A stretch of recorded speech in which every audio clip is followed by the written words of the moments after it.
আজকে গাছগুলোতে একটুখানি ভার্মি কম্পোস্ট দিলাম প্রত্যেকটা গাছেই। গাছগুলোর যে আমার অবস্থা হয়েছে আর মানে দেখানোর অবস্থাই নেই। এই যে দেখতেই পাচ্ছ এখানে এই একটা ডাল বেঁচে আছে আর এখান দিয়ে একটা হয়েছে।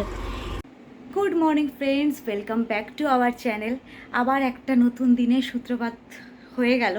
তবে সত্যি বলতে নতুন দিনের সূত্রপাতে আর কোনো রকম এনার্জি পাচ্ছি না গো।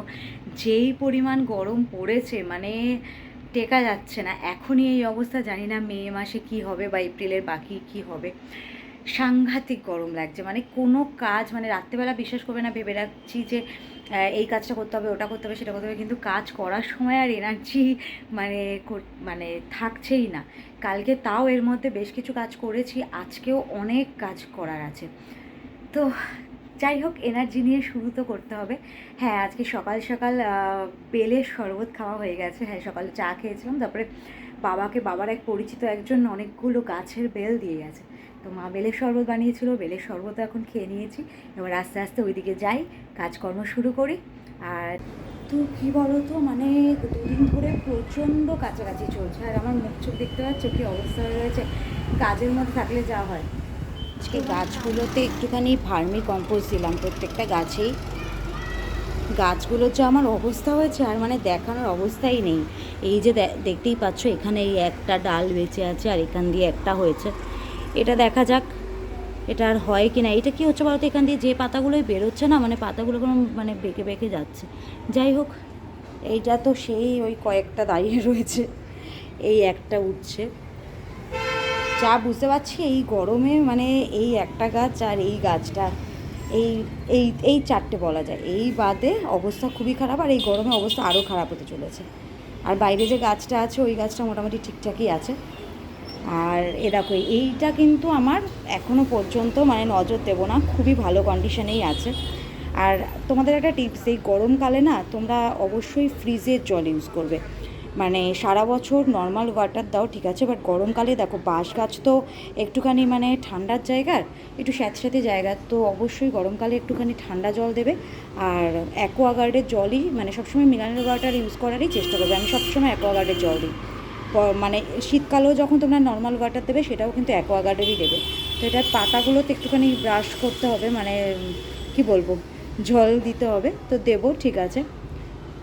এই হলো ব্যাপার। আর আজকে দেখো সকাল থেকে শুধু আমার না জামা কাপড় ভাঁজ চলছে, মানে ঘন্টায় ঘন্টায় শুধু ভাঁজ চলছে। এইটা একটা রাউন্ড দেখতে পাচ্ছ, এর আগে অনেক।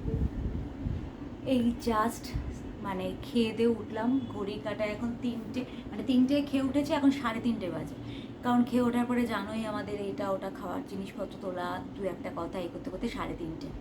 আর তোমাদের তো একটা কথা বলা হয়নি, তো সেটা শেয়ার করব। তার আগে দেখো আমি কী নিয়ে বসেছি, দেখো এতগুলো রসুন নিয়ে বসেছি।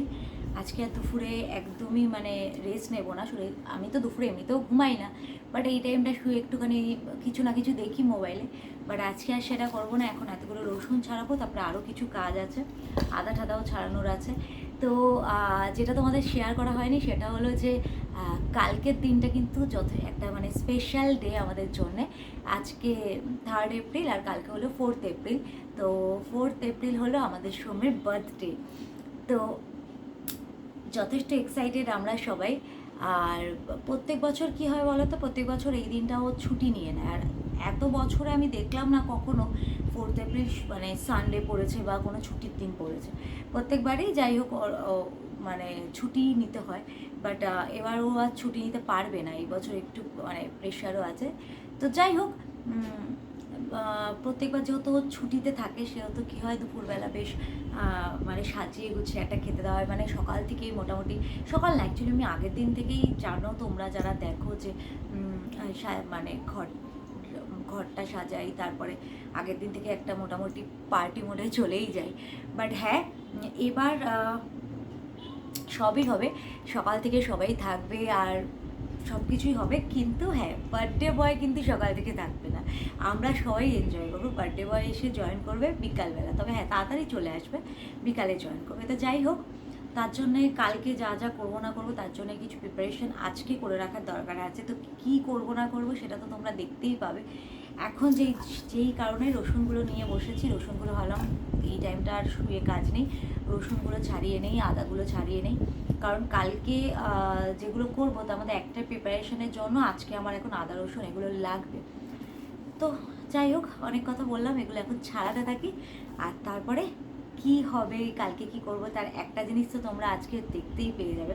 বাট হ্যাঁ, এই ব্লগটা আজকে সঙ্গে দেবো না এডিট করতে, কেন কি বলো তো, তাহলেও জেনে যাবে। আমাকে বারবারই বলছি আমাকে কী খাওয়াবি, আমাকে কী খাওয়াবি, কী রে এবার কী করছিস, আমি বলছি হবে হবে হবে, তো বলিনি। এবার আজকে যদি ব্লগটা এডিট করতে দিই তাহলে জেনে ফেলবে, অন্তত একটা আইটেম জেনে ফেলবে, তো আজকে দেবো না, একদিন বাদে দেবো এডিট করতে।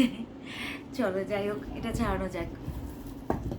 দেখো এতক্ষণে মাত্র এই কয়েকটা ছাড়িয়েছি, এখনও এতগুলো ছাড়ানো বাকি আছে। আর আমার পাচ্ছে প্রচণ্ড রকমের ঘুম, দিয়ে একটু লাল লাল লাগছে, বুঝতেই পারছো, বললাম তোমাদের যে এই লাইটের এফেক্টটা আমার পাচ্ছে প্রচণ্ড রকমের ঘুম। অ্যাকচুয়ালি কী বলো তো, আজকে খাটনি গেছে সকাল থেকে প্রচণ্ডভাবে, মানে বলছিলাম আমি অনেক কিছু এক্সট্রা কাজ করেছি, প্লাস আজকে ডাইনিংটা মেঝেটা ভালো করে শুক্লাকে দিয়ে, মানে শুক্লা দিকে দিয়ে ভালো করে তোমার ওই ঘষে মেজে পরিষ্কার করা হয়েছে। এবার শুক্লা দিয়ে একা তো করতে পারে না, হাতে হাতে তোমার গাছের যে র্যাকটা ছিল সমস্ত টবগুলো সরাতে হয়েছে, ওই র্যাকটাকে সরাতে হয়েছে, ডাইনিং টেবিলের ওই মানে টেবিলটা পুরো তো সরানো যায়নি, চেয়ারগুলো সব সরাতে হয়েছে, মানে সেন্টার টেবিলটা সরাতে হয়েছে, এদিকে ওয়াশিং মেশিন, মানে এগুলো তো হাতে হাতে করতেই হয়, এবার ওর সাথে সাথেও লেগে থাকতে হয়, তো ওইখানেও অনেকটা খাটনি গেছে। এখন বিশ্বাস করো এত টায়ার্ড লাগছে, আবার মনে হচ্ছে একটুখানি আধ ঘন্টার জন্য শুয়ে নিই, কিন্তু মানে আবার ভাবছি যে না, এখন শুলে যদি বাই চান্স ঘুমিয়ে পড়ি, আধ ঘন্টার মধ্যে উঠতে না পারি, তাহলে আবার লেটও হয়ে যাবে, কি করবো বুঝতে পারছি না, দেখা যাক কী করি আর কি। ভাবছি আধ ঘন্টাটা শুয়েই নেই, শুয়ে নিয়ে বাকি। গুড ইভিনিং ফ্রেন্ডস, তখন তোমাদের বলছিলাম যে খুব শুয়ে পড়তে ইচ্ছা করছে, হ্যাঁ 1 ঘন্টা মতো একটু শুয়েই নিয়েছিলাম, নিয়ে তারপরে বাকি ওই যা যা ছাড়ানোর আরও কিছু করার ছিল সেগুলো সব কমপ্লিট কিছুটা করেছি। সত্যি কথা বলতে একটু লেটেই চলছি, মানে সব করে উঠতে পারিনি। তো এখন একটুখানি বেরোচ্ছি, বাড়ির একদম সামনেই একটা, আমাদের বাড়ির সামনেই কেকের দোকান আছে, তো এখন একটু যাব, একটা ছোট্ট করেই কেক আনবো। সত্যি বলতে কী বলো তো, প্রত্যেকবার আমি মানে ভালো করে রুমটাকে ডেকোরেশন করি এবং রাত্রেবেলা ভালো অনেক কিছু সারপ্রাইজ থাকে, বাট সত্যি বলতে এবার আর আমি রাত্রেবেলা সেভাবে করে উঠতে পারছি না, কারণ ওই দিকটা তো আছেই, তাছাড়া তোমাদের বললামই যে অনেক কিছু প্রেশার যাচ্ছিলো, তো রাত্রেবেলা আমি না এবার আর ওই রুম সাজানোর হেডেকটা নিতে পারিনি, যে ওটা করতে গেলে ওই দিকও হবে না, সব কিছু মেনটেন হবে না। তো সৌম এইমাত্র ফোন করেছিল, আমাকে বলছে কী করছিস, আলাম কী করবো, বাবাকে চা করে দিচ্ছিলাম, সত্যি সত্যি আলাম বাবাকে চা করে দিচ্ছি, বলছে না রুম ডেকোরেশন করছিস, এই করছিস, আবার বলছি না রে আমি করছি না, বলে না বলছিস না সারপ্রাইজ, আমি বলছি না না আমি সত্যি বলছি, মানে বিশ্বাস কর এবার আমি করে উঠতে পারিনি। তারপর মনে হলো মুডটা একটু অফ হয়ে গেল, বলছে ও আচ্ছা, আমি ভাবলাম কিছু করছিস, তুই তো কখনো করিস না, হয় না। আলাম না না ঠিক আছে কালকে হবে, আজকে আর মানে পারলাম না। তো যাই হোক, সত্যি আমার নিজেরই খারাপ লাগছে, আমি সেভাবে আর মানে যেরকম প্রত্যেকবার করি পারলাম না। তবে হ্যাঁ, কেক কাটিং হবে না এটা তো হতে পারে না, কিন্তু কেকের ব্যাপারটা ওকে এখনও আমি বলিনি, কেক কাটিংও হবে। আর সোমের যেটা মেন গিফট সেটা তো অর্ডার করা হয়ে গেছে, বাট সেটা কালকে আসবে না, সেটা আসবে অ্যাকচুয়ালি 2-3 দিন বাদে, তো মেন গিফটটা পরেই নিতে হবে। আর আপাতত মানে ছোটোখাটো গিফট দিয়ে চালাতে হবে, এবার এটাই হলো ব্যাপার। তো চলো বেরোই, আগে কেকটা নিয়ে আসি, মানে অনেক লেট হয়ে গেছে, এক্ষুনি ও ঢুকে যাবে। আমি ভেবেছিলাম পায়েস টায়েসগুলো ও আসার আগে কমপ্লিট করে রাখবো, কিন্তু করে উঠতে পারলাম না, আলটিমেট ও চলেই আসবে, কিছু করার নেই। তবে হ্যাঁ জানে আমি পায়েস করবো, দেখেছে আমাকে যে দুধ ফুধ সব কিছু আনা হয়েছে এগুলো। তো চলো বেরোই।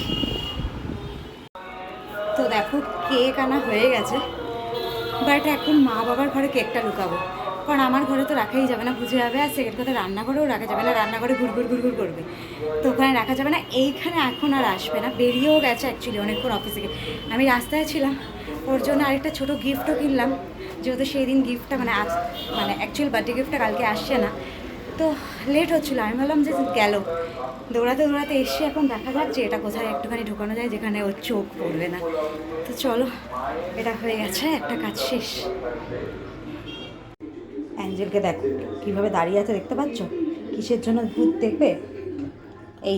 এইটার লোভে সারা দিন তরমুজ পাগল, তুমি তরমুজ খাবে? হ্যাঁ, তরমুজ খেতে এসছো তুমি? বুঝতে পেরেছে, ক্যামেরাটা খুব বোঝে। তরমুজ দেখলে মানে ওকে রোজ 2 বেলা তরমুজ দিতে হবে আর শশা দিতে হবে। এটা হলো তরমুজ খাওয়ার টাইম। দেখো চলে এসছে কেটে। দাঁড়ো বাবা, দিচ্ছি দিচ্ছি, তোমাদের সাথে দেখাচ্ছি। চলো চলো, আসো এদিকে, আসো এদিকে, আসো আসো, খাও। কি তরমুজ খাচ্ছ তুমি? ওই যে বাবা, না ও ঠান্ডাটা খায়, খাও।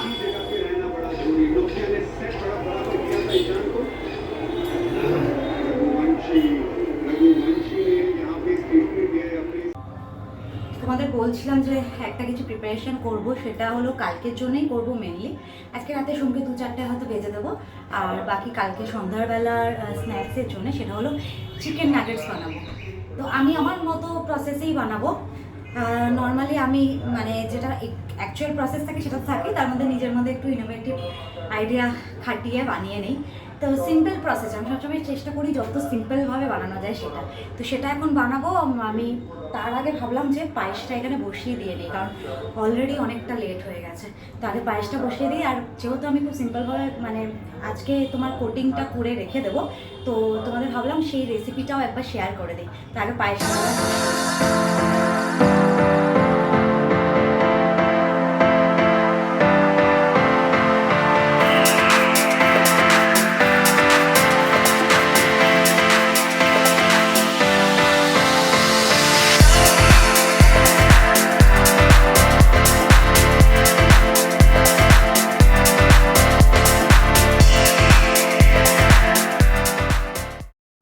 জাল হচ্ছে, আর আমার অবস্থায় দেখতে পাচ্ছ ঘেমেনে একদম একাকার অবস্থা, মানে রান্নাঘরে জাস্ট দাঁড়ানো যাচ্ছে না।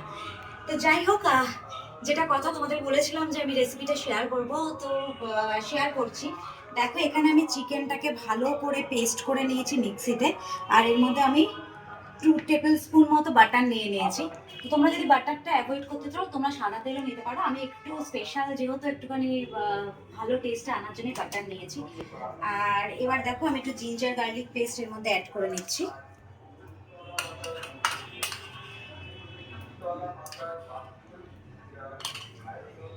এবার যেটা দেবো এর মধ্যে গোলমরিচ গুঁড়ো আন্দাজ মতো দিয়ে দিলাম, আর দিচ্ছি হলো তোমার কাশ্মীরি মির্চ। এবার পেপরিকা পাউডার থাকলে তোমরা পেপরিকা পাউডার ইউজ করতে পারো, আমার কাছে এই মুহূর্তে নেই, তো আমি কাশ্মীরি মির্চি দিচ্ছি। আর হলো সল্ট, সল্টটা বুঝে দেবে, কারণ যেহেতু বাটার যদি দাও তাহলে সল্টটা বুঝে দেবে, বাটারে একটা সল্টি ব্যাপার থাকে। তো আমি অল্প করে সল্ট দিয়ে দিলাম। এবার এর মধ্যে যেটা অ্যাড করব সেটা হলো একটুখানি ব্রেড ক্র্যাম্প।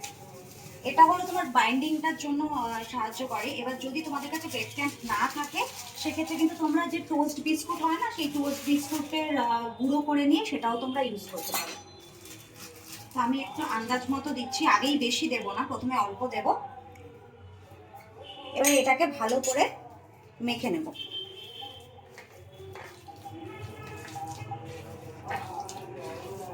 আর যদি একটু তোমরা চটপটা খেতে চাও তাহলে এর মধ্যে তোমরা কিন্তু একটু চাট মশলাও অ্যাড করতে পারো।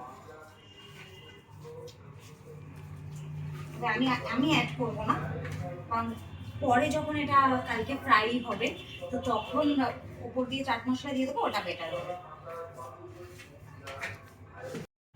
তো আমি কিছুটা রেডি করে নিয়ে আবার তোমাদেরকে দেখাচ্ছি। তো দেখো এখানে আমি একটা পেস্ট করে নিয়েছি। তোমার এর মধ্যে আছে 2 চামচ, আমি অ্যাকচুয়ালি 3 চামচ নিয়েছি, 3 চামচ ময়দা, 3 চামচ কর্নফ্লাওয়ার, আর আমি একটা ডিম নিয়েছি, চাইলে 2টো ডিমও দেওয়া যায়, আর একটু জল দিয়ে এরকম দেখো একটা পাতলা একদম একটা ব্যাটার তৈরি করে নিয়েছি। আর এইখানে দেখো আমি কিছুটা রেখে দিয়েছি, পরে করবো আবার। আমি আমার চপিং বোর্ডটা নিয়েছি, তো তোমরা চাইলে যে কোনো ফ্ল্যাট জায়গা নেবে। তার মধ্যে আমি একটু সাদা তেল মাখিয়ে নিয়েছি, নিয়ে এই তোমার যে কি বলে মন্ডটা আর কি, এটাকে এরকম ফ্ল্যাট করে একটা চৌকো মতো একটা আকার দিয়ে দিয়েছি।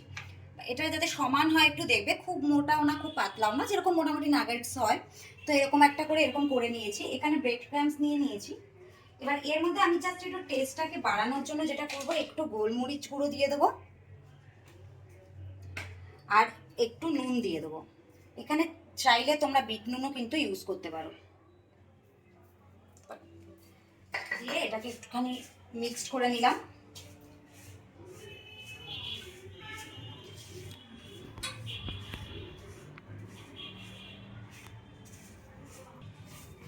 এটা হয়ে গেছে।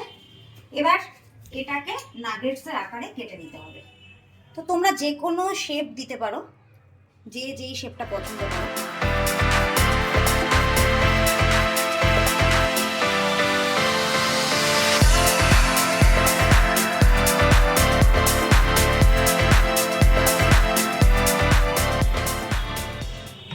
তো দেখো নাগেটসের শেপে মোটামুটি আমি একটা শেপ দিয়ে নিয়েছি। এবার যেটা করব সেটা হলো এই একটা নিচ্ছি, এটা এই ব্যাটারটার মধ্যে করলাম, করে ব্রেড ক্যাম্পে একবার কোট করব। এটা অ্যাকচুয়ালি ডবল কোট হবে। এই একবার কোট করলাম, সেম ওয়েতে আবার দিয়ে আরেকটা কোট করে নিলাম। তো দেখো আমাদের নাগেটসের মেন জিনিসটা রেডি। এবার এইটা এইভাবেই ফ্রিজে কিন্তু 7 দিন মতো রেখে দেওয়া যায় যদি তোমরা এয়ারটাইট কৌটোতে রাখো। তো আমি এইভাবে সবকটা এখন তৈরি করে নেবো আর করে তোমাদেরকে দেখাচ্ছি। আমি আরেকটা দেখিয়ে দিচ্ছি তোমাদেরকে বোঝার জন্য। এই দেখো একটা তৈরি করে নিয়েছি, আর একটা দেখাচ্ছি দাঁড়ো তোমাদেরকে।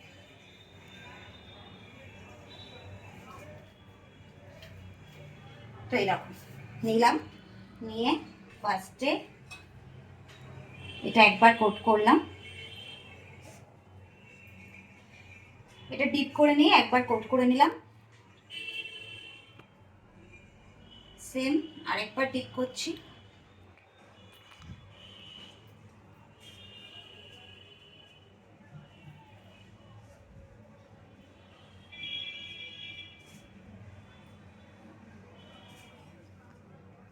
ব্যাস। তো দেখো এরকম করে তোমরা তৈরি করে নেবে, নিয়ে তোমরা রেখে দিতে পারো। আমি যেরকম করছি আজকে আমি এটা পুরো কমপ্লিট করে রেখে দেবো, যাতে কালকে সকালে যখন কালকে সন্ধ্যাবেলা যখন ভাজবো তখন আর এই ঝামেলাটা থাকবে না। একদম ফটাফট ডিপ ফ্রাই করবো আর আমরা গরম গরম খাবো। তো চলো আবার তোমাদের সাথে পরে কথা বলছি, এগুলো রেডি করে নিই।